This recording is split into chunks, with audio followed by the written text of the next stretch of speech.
This week on the Computer Chronicles, part 2 of our special coverage of the ETRE conference in Lisbon.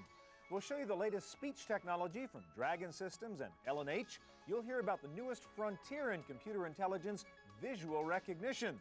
Bill Gates gives us some insights into the Microsoft culture, and we'll give you some inside tips on the future of Silicon Valley stock prices. The European Technology Roundtable and Exhibition coming up next on the Computer Chronicles. The Computer Chronicles is made possible in part by PeopleSoft, a global supplier of enterprise application software for business, education, and government. PeopleSoft, we work in your world. By TechWeb for up-to-the-minute technology news. And by TVA, Television Associates, bridging the worlds of computers and video with DVD authoring and MPEG encoding services. This may look like the Golden Gate Bridge in San Francisco, but it's not. It's the 25th of April bridge here in Portugal, spanning the Tejo River, which separates Lisbon from its southern suburbs. For hundreds of years, the people here could only cross this river by boat, but the bridge changed all of that, opening up new communications links between the people who lived on the opposite sides of this river. Well, in the technology field, probably speech and handwriting are the major bridges being built right now between people and computers, and this new human-machine interface is a big topic of discussion here at the ETRE conference. You know, we continue to be in the situation where speech is not far away. I saw, last time I was at your conference, I saw the latest Dragon demo, and, I'm always impressed at the progress that's being made. L&H is doing good work, Dragon's doing good work. It's kind of a crazy field right now. IBM's basically giving away their technology. Because it's a faddish industry, AT&T decided, hey, IBM's giving it away, okay, they'll give it away. I'm not saying it's the best or anything, but the framework of how things work are sure amazing, where literally hundreds of millions of dollars of research, at least in a certain way, people say, well, maybe we'll get a good press article, let's put out a free developer kit. So it's very hard to predict when this stuff will become mainstream. It absolutely will, and I think it's safe to say it will within 5 years.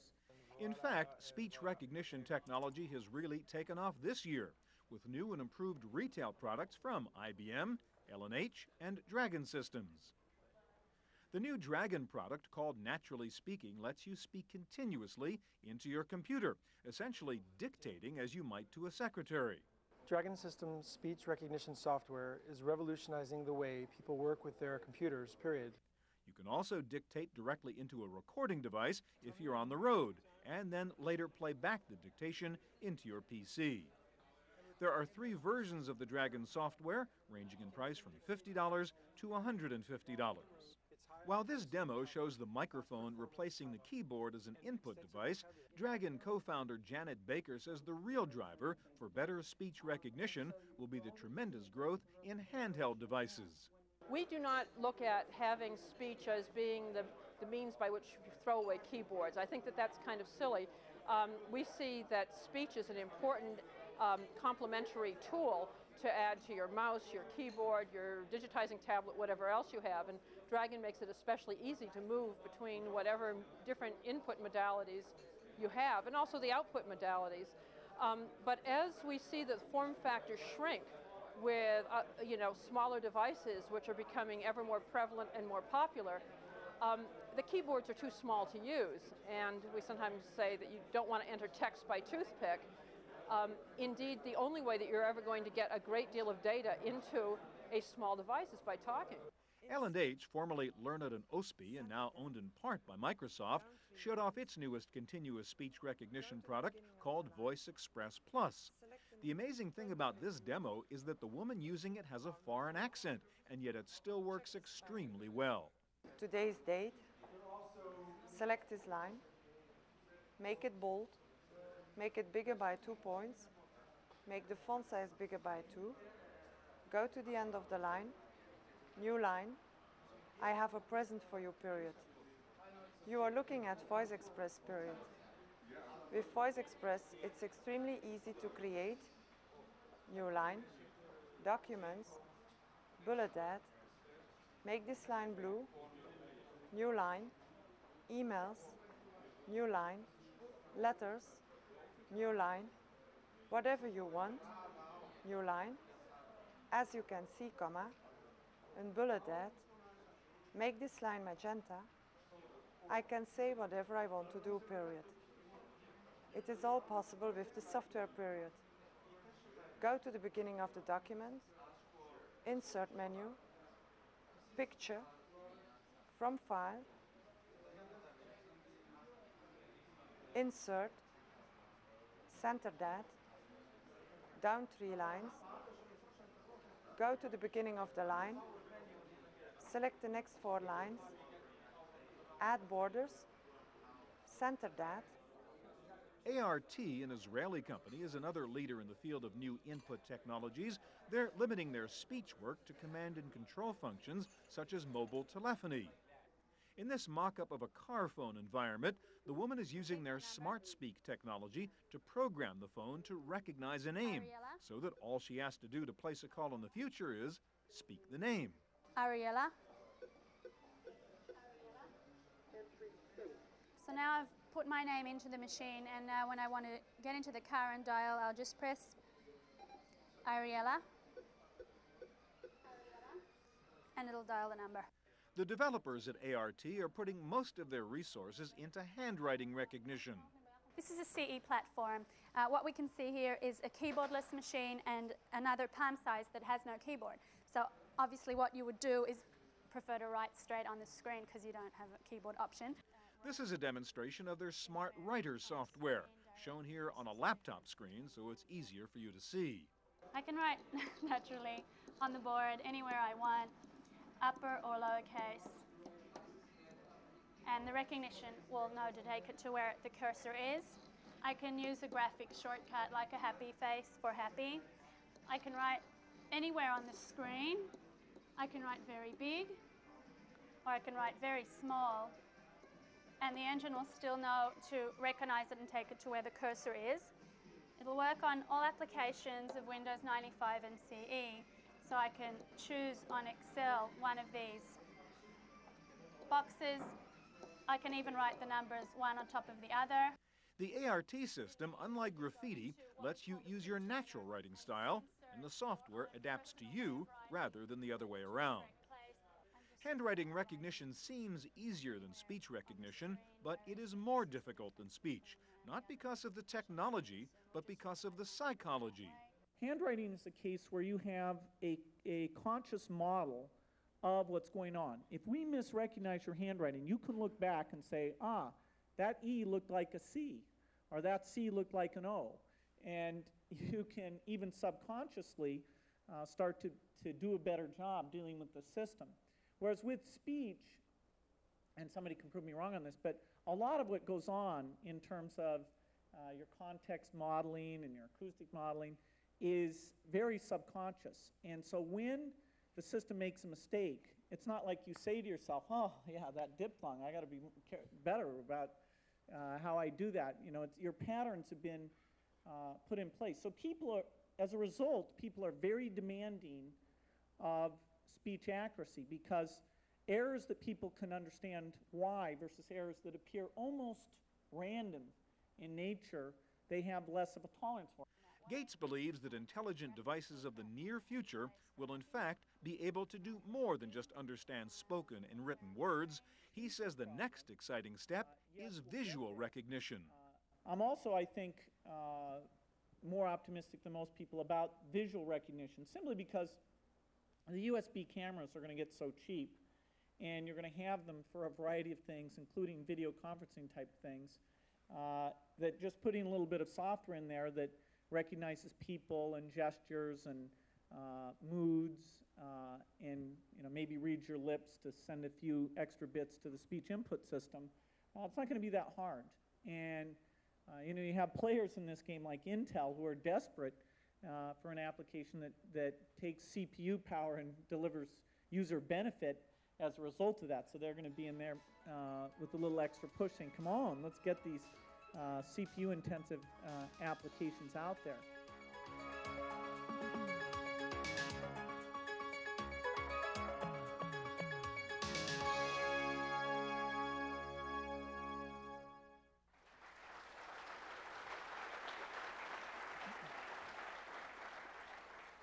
One of the obvious highlights of this conference was the appearance by Bill Gates. Gates always packs them in because everyone wants to know what the great man thinks about the future of the computer industry. And perhaps they just like being in the same room with one of the richest men in the world. Gates seemed unusually calm, even happy at this conference, and it kind of caught everyone off guard, even one of his harshest critics, who says the fuss about Gates has probably come too late. The punishments that Bill Gates is undergoing now are for behavior of several years in the past. He's trying to change Microsoft. His speech yesterday made me very optimistic that we may see a Microsoft, people have said a kinder and gentler. I don't care about that. They can be as aggressive and competitive as they want to be, but they must become technically competent. And we're seeing that change. We're seeing Microsoft invest in that. We're seeing good people go to Microsoft. We're seeing them using Java. So I'm very optimistic that no matter what the money-making front of Microsoft says, stay with Windows, in reality, they're bringing out good software that will benefit everybody. So, you know, we don't want to, Bill Gates is paying the price today for the way he behaved 4 or 5 years ago. Bill Gates himself gave a rare inside view of the Microsoft culture. Beyond believing in software, if there's a second fundamental part of the Microsoft culture, it's to say to ourselves, is this the day that we're being eclipsed? I mean, you know, we lived through IBM being eclipsed. We lived through Wang being eclipsed. I grew up using digital computers. I worshiped digital. I thought, oh wow, someday I'm going to meet Ken Olsen. But by the time I met him, he wasn't really Ken Olsen anymore. So, you know, that's what it's all about. And if you don't think Microsoft has had any failures, then that's a very nice thing to say, but it's not true. And we go out of our way to hire people who've been in experience, very tough business experiences, where you have to make those hard trade-offs. And so, you know, we are in the customer feedback loop. We're seeing our shortcomings all the time. You know, the support call that takes 2 hours, the opaqueness of our interface. We are very good at giving ourselves a hard time about, you know, the things that we're going to have to fix to be able to stay around and play a role. And what is Bill Gates' worst nightmare? You know, the worst dream is to be part of a company that's slowly sinking into mediocrity. I think that's probably the worst dream one can have. It's just, you know, you get slower, you hire people who are less good, you're more bureaucratic, and you're just sclerotic. And you sink underneath the waves, slowly but surely, still being one hell of a cash cow as you do it. That's kind of a nightmare. So are we seeing a kinder, gentler Bill Gates and a more temperate Microsoft? The notion of a kinder, gentler Microsoft doesn't make any sense to me. I don't think gentle is a word that belongs in the same sentence with the word Microsoft. So you're not going to see them be that kind of company. They are strategic players, and when they see it necessary to project a public image of more accommodation, they will do that. But it's strategic, it's thought out. So much of what they do is so deeply thought out. Indeed, David Kirkpatrick thinks we will probably see an even tougher Microsoft in the future, thanks in part to Gates' decision to step down as president and turn that job over to his second in command, Steve Ballmer. He is a superbly aggressive competitor, and in fact, if you look at a lot of the complaints that are being made against Microsoft and the accusations of anti-competitive behavior, a very high percentage of them probably flow from Steve Ballmer's direction as much as from Bill Gates, because he is as competitive as Bill, if not more so. And I would say both of them are two of the most competitive people I've ever met in my life.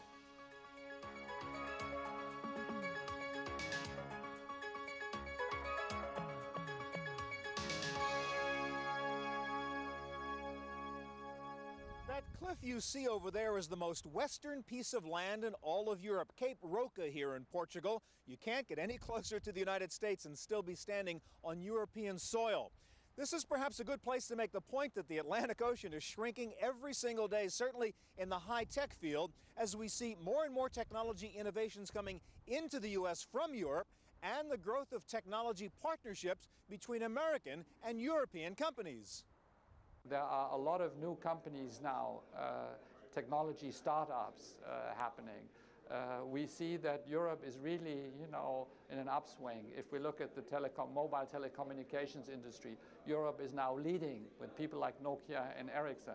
If we look at the software industry, SAP, BAN, people like Ixos, smaller companies, software companies that are coming up. If you look at smart cards, people like GemPlus and so on are really leading in that field. A lot of investments are being made into biotech and so on. So a lot of things are happening in Europe from that side also that makes this, very attractive. Well, you have to remember that Europe is a larger market than the United States. The United States is roughly 280 million people. I believe the European Economic Community will have about 370 million. They're all smart and hardworking and just as able as anybody in the United States. They want to have a high standard of living. They want to have all the things that we want to have. So I think they're going to be a very potent economic force. And they're really playing catch-up ball in terms of technology and the investments in technology and personal computers. They're way ahead of us, by the way, in telephony and cellular phones. And so it's not catch-up all the way, but certainly in terms of personal computers and the use of computers in business. The new unified Europe, the economic monetary union, and the common currency, the euro, are all signs that Europe may indeed become a bigger player in the global computer business and a bigger opportunity for high-tech investors. Compact's European head, Andreas Barth, thinks that software may be the real strength for Europe in the future. An SAP today, ranks number 4 in software, but is clearly by far the number 1 in enterprise applications, packaged software there. So there's no reason why other European companies could not take the lead. And I think that the 80s was the area of Japan. The 90s obviously is the area of the US. And I have some hope, and my projection is that Europe could be the leading region in the next decade. In Asia, there are lots of obvious questions about whether Japan and the other Asian dragons can get back on the high growth track. But TriGem CEO Young-tae Lee is optimistic, especially about the role of his country, Korea, where students are now required to study computer science. Now, Korean government decided to put computer as the mandatory subject and put it the entrance examination. It will act as a dynamite. So all Korean students and family will study computer. So in 10 years, I think Korea will be the most computer literate nation in the whole world. I'm not as optimistic as Dr. Lee about the future of Korea as he is. The future of Asia, Japan has a financial infrastructure which is far stronger than Korea. Korea's wealth is detained by 7 or 8 big companies. No modern economy can work with 7 or 8 companies which are having 70% of the GDP. So it cannot work. Korea today has to reform, to change, to transform its economy by creating diversity. The whole thing about tomorrow's world and today's world, and one of the successes of America, is that the small guy, the small company, the small innovative firm has a chance. In Korea, you don't have a chance. And what about the obviously volatile U.S. high-tech market? Does a small startup still have a chance there?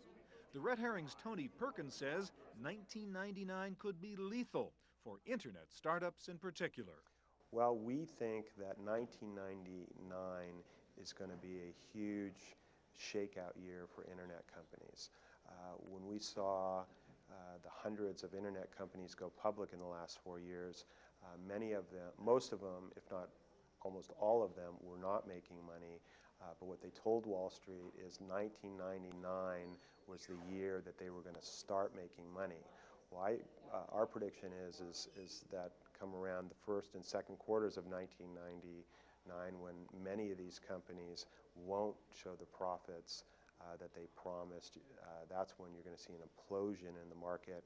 Then it'll be really a case where it'll be survival of the fittest, and only the fittest will survive. Well, here's the problem. I'll guarantee you that there's probably 1 or 2 or 3 companies out there that are worth what investors are paying for them. Like Microsoft. Microsoft has been trading at crazy prices almost forever, but it's clearly always been worth it. So somewhere out there, I don't know, is it Yahoo? Is it Amazon? Is it CNET? I'm not sure which of those companies is going to be the company that's worth it. But my guess is out of the whole internet space, there may be no more than 2 or 3 companies that are going to prove to be able to grow into their current market caps. But the internet changes everything. It's a new set of economics because it's a new set of costs. It's cheaper to communicate with an individual or a business over the internet than any method we've ever had in history before. And it's that changing cost that gives people a huge anticipation that companies are going to be very successful and very profitable. Investors who are pushing the curve on internet stocks are betting way out in the future.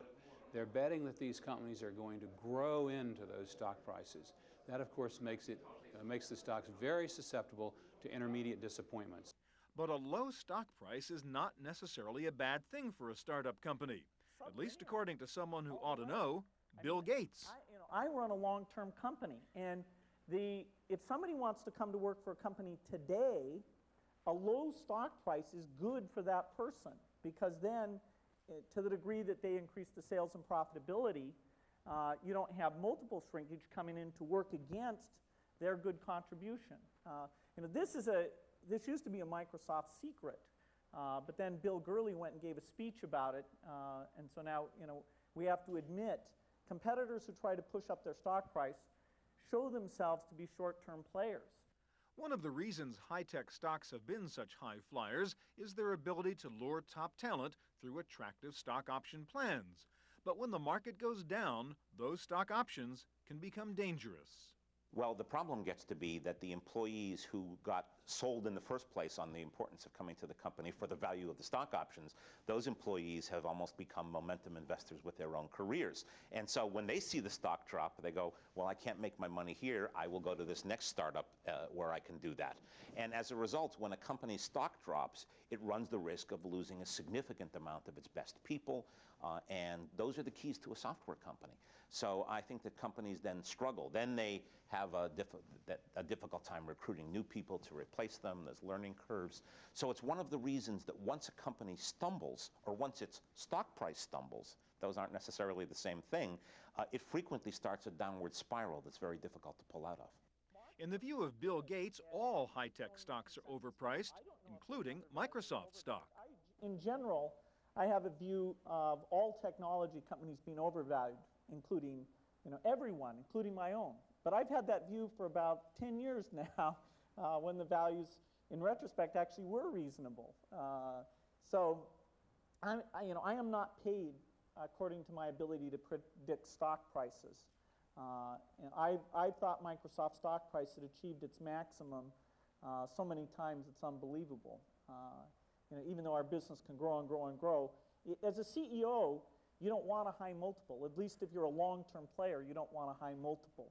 Finally, it has become obvious that market value in the high-tech field is often enhanced by cool corporate names. Mitch Kurtzman, CEO of Sybase, a company which has had its problems of late, has decided that the best way to pump up his company is to rename it. Names are important. People if you look at who's successful today, particularly in the stock market. So we've been thinking, how do you get Sybase more successful? So clearly you could go Sybase.com. That's one option, but that may be too common. The small letter I is becoming very important now. For instance, look what Apple has done with the iMac. So we think maybe iBase would be a good idea. But my favorite is, if you look at perhaps the most successful company in the internet space today, I think we should change the name to Wazoo and make our marketing slogan, Up Your Wazoo. I think it's a winner. For the Computer Chronicles, I'm Stuart Chaffee at the ETRE conference in Lisbon.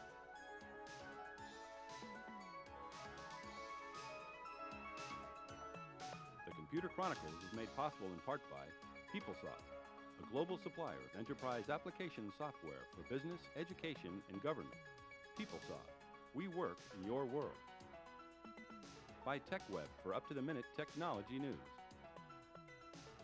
And by TVA, Television Associates, bridging the worlds of computers and video with DVD authoring and MPEG encoding services.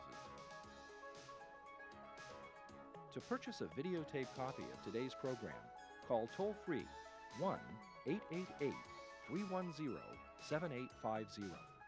Please specify the show number and the topic. Next week on the Computer Chronicles, the Y2K problem. We'll show you how to check your computer's CMOS and BIOS for possible year 2000 glitches. We'll look at some software that examines your applications and files to make sure they're Y2K compliant. We'll talk to Microsoft about some reported Y2K problems with Windows, and we'll search the web for good and bad information about what you should do to deal with Y2K. Plus, we'll look at the mainframe side of the problem. Can you count on power, water, money, and safe air travel on January 1? It's all coming up next week on the Computer Chronicles.